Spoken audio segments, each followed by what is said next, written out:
안녕하세요. 발로 뛰는 부동산의 최영식입니다.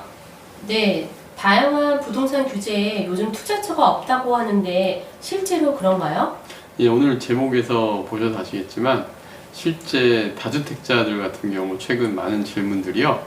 어디 투자할 곳이 없다 해서 이런 말들을 많이 하십니다. 왜냐하면 그동안 다양한 규제에 의해 가지고 다주택자들의 중과세, 양도세 중과세가 된다든가 그 다음에 또 종부세가 또 이제 해당이 되죠. 그리고 이제 보유하는 기간 동안의 종부세, 또 하나 더 커진 거는 다주택자 규제에 의해서 그 취득세까지 이제 중과가 됩니다. 예를 들면은 뭐 2주택자만 돼도 8% 이상의 취득세를 내야 되는 상황이 되다 보니까 이제 많은 분들이 구입할 때부터 보유하고 있을 때 또 매각할 때까지 세금이 계속 커지는 상황이다 보니 수익률이 실제로 되게 떨어지는 경우가 많습니다. 매매 차익은 몇 억이 되더라도 실제 내가 보유하고 있던 주택에 영향을 미치거나 또 보유하는 기간 동안에 세금이 많이 나오다 보니 수익률이 떨어지는 경향이 있다 보니까 어디에 투자를 해야 될지 이제 많은 고민들이 있으신데요. 심지어 오피스텔조차도 이제 주택수에 들어가다 보니까 투자처로서 부적절한 경우들이 많이 있었습니다. 그래서 실제로 다양한 사례들을 볼수록 더 투자할 곳이 없어진 건 맞습니다. 네, 말씀을 들어보니 실제 주거용으로도 마땅한 투자처가 없어 보이는데요. 그럼 이런 분들에게는 어떤 대안이 있을까요? 네, 사실 저희도 뾰족한 수는 없습니다.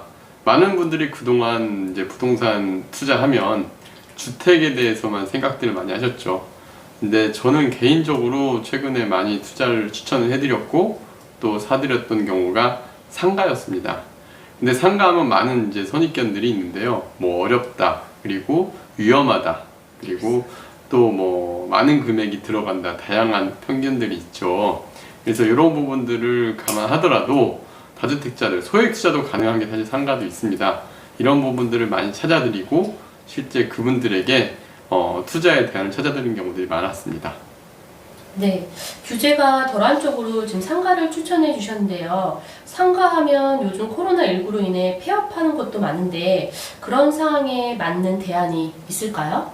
네, 실제로 상가 같은 경우는 종합부동산세도 해당이 안 되고요. 뭐 일정한 금액 이하 같은 경우는 뭐 실제 주택수에도 영향을 미치지 않고 규제도 피해갈 수 있죠. 그런데 말씀하신 것처럼 가장 큰 리스크는 최근에 코로나19 사태가 좀 저희도 심각해 보입니다. 이게 과연 대안이 맞을까 싶기도 하는 경우도 있습니다. 특히 이제 중심 상권들, 기업체 주요 상권들 같은 경우는 매출이 많이 줄어들었죠. 심지어 명동이나 인사동 같은 이러한 외국인 관광객들 대상으로 상권들은 사실 거의 뭐 망하다시피 했던 수준까지 떨어졌죠. 공실률도 많이 올라가고요. 갈수록 더 그런 상황은 벌어지는 것 같습니다.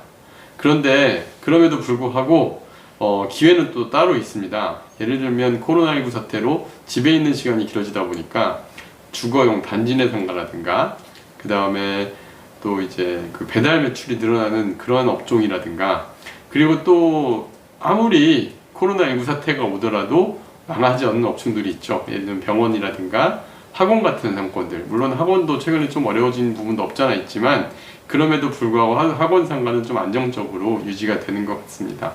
이러한 상가들을 잘만 투자한다면 소액으로도 충분히 여러분들이 임대소득도 가져갈 수 있고 차익도 누릴 수 있는 투자처가 될 수 있을 것 같습니다.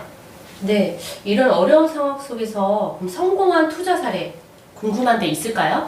네, 실제 이제 그 사례들을 좀 몇 가지 보여드리려고 하는데요. 한 두 가지 정도만 말씀을 드리겠습니다.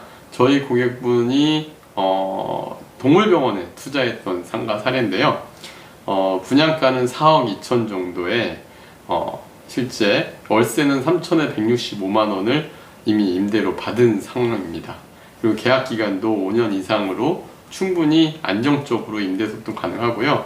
실투자금, 상가 같은 경우는 많은 분들이 대출에 대해서 걱정들을 하시지만 상가는 월 임대소득이 들어오는 상황이다 보니까 비용 처리 측면에서도 대출을 많이 받는 게 좋습니다. 통상 한 60% 정도 대출이 나오는데요. 주택은 뭐 조정지역 같은 경우 40%밖에 안 나오지만 60%까지 받게 되면 이분 같은 경우는 2억 정도 투자에 월세가 165만 원, 그리고 대출 이자를 빼더라도 수익률이 거의 7%에 달하는 6.59% 정도 수익률이 나오는 케이스가 있었고요. 두 번째는 학원 상가입니다. 실제 분양가는 2억 5천입니다. 사실 오피스텔 가격도 안 하죠. 2억 5천인데 전용 면적 26.52평짜리 상가였는데 월세는 1,500에 125만 원을 받는 상황이었습니다. 또 대출도 1억 3천까지 일으켜서 취득세까지 포함하더라도 1억 1,600 정도 투자하셨고요. 월세는 125만 원을 받고 이자를 빼고도 수익률이 8.97% 정도까지 나오는 매물이 실제로 있었습니다.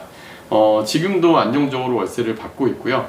이게 수학학원으로 임대가 나간 상황인데 오히려 학원 원생 수도 늘고 또 임대료도 지금 꾸준히 한 번도 밀리지 않고 코로나 때도 크게 영향받지 않고 운영이 되고 있다고 하더라고요. 그러니까 이런 물건들, 그러니까 우리가 상층부 상가 같은 경우는 학원, 병원, 저층부는 뭐 동물병원 같은 것도 굉장히 좋은 임차인이라고 보여집니다.